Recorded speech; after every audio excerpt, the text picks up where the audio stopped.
-60 degrees. 3 in the morning. 9 wolves at the fence line. And a 93-year-old woman walking toward them with a torch and a wooden staff. Chapter 1: The Woman the Cold Made. There are places where age is not a diminishment. Where the years do not subtract, do not take the strength and the certainty that the young possess and the old are supposed to mourn. Where the years add instead. Build something that the cold itself cannot penetrate. Something dense and permanent and more reliable than anything warmth produces. Yakutia is such a place. One of the coldest permanently inhabited territories on Earth. Where the ordinary business of staying alive is an act of continuous, daily, entirely unglamorous heroism. Where the person who has lived the longest is not the most fragile person in the room. They are the most capable. Her name was Anya. She was 93 years old. She had been born in this territory before the Second World War. She had lived through winters that killed younger people and stronger people and people with considerably more equipment and considerably less knowledge. She had outlived 2 husbands, 7 of her closest friends, and every wolf pack that had ever thought it understood the limits of what she would tolerate.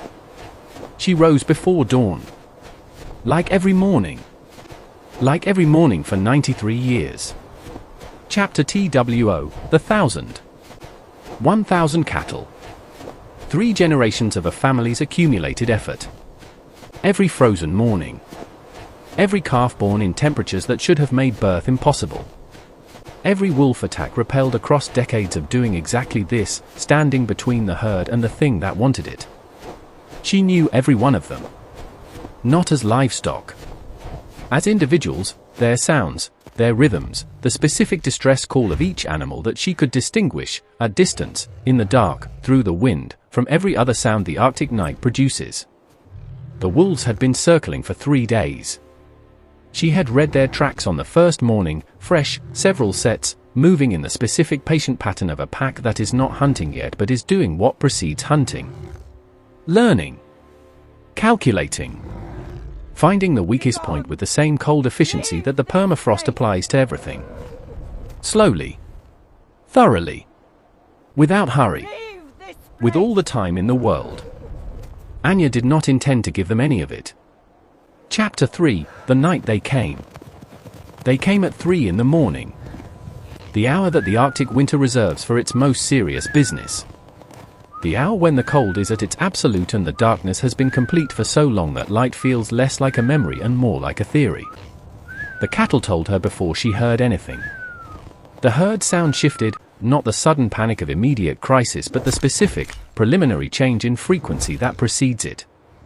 The collective agitation of 1,000 animals reading the same information simultaneously and arriving at the same conclusion. Something was at the fence. She was dressed and outside in 4 minutes. 93 years old. -60 degrees. For minutes, because she had been doing this for 90 years and her hands knew the clothing sequence without instruction, moving through it with the automatic efficiency of a body that does not require the mind's involvement to do what it has always done. She took the torch. She took the staff that had stood beside the door for 30 years, worn smooth at the grip from the same hand in the same position for 3 decades. There were 9 of them. She could see 5 in the torchlight. The other 4 she knew from the sound, the specific, distributed breathing of a pack that has spread itself along the fence line to work it from multiple angles simultaneously. She spoke. Not words. The tone. The specific, low, unwavering, unafraid tone that 90 years of this territory had built into her voice. The tone that carries, in every frequency below the words, one complete message. I have been here longer than you. I know this ground better than you. I am not moving. The largest wolf, the lead, held her gaze. She held it back. For 4 minutes. At -60 degrees. At 3 in the morning. Between 9 wolves and 1,000 cattle. A 93-year-old Yakut woman held the gaze of the animal that was deciding whether she was a threat or a yield. She did not look away. The wolf did. Chapter 4: What She Carries. The pack retreated before dawn. She went inside. Made tea. drank it standing at the window watching the grey Arctic morning that arrives not with warmth or drama but with the functional, no-nonsense illumination of a landscape that has work to do.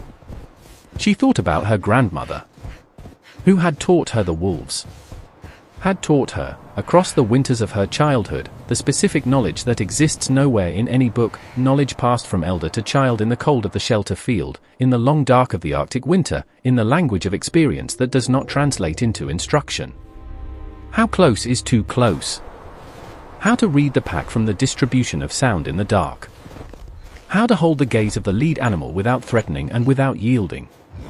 How to communicate, across every distance between human and animal, in the preverbal frequency that crosses species and darkness and 60 degrees of cold. This is not your night.